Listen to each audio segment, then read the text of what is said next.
Hello everyone, welcome back to our channel. In this video today I'm going to show you how to send payment request on PhonePe. So let's get into the video. So open up your PhonePe. So once you've opened up your PhonePe and you're on your home screen here, so what you're going to do under money transfers, you will see an option called to bank/UPI ID. So simply select that. So once you've selected this, then go to the UPI ID tab here.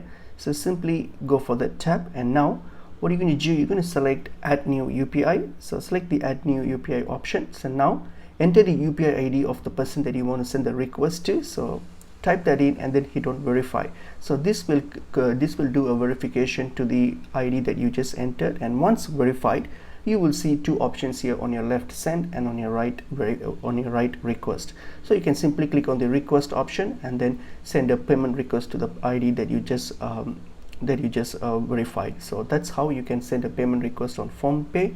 Hope this video is helpful. I will see you in another video. Thank you.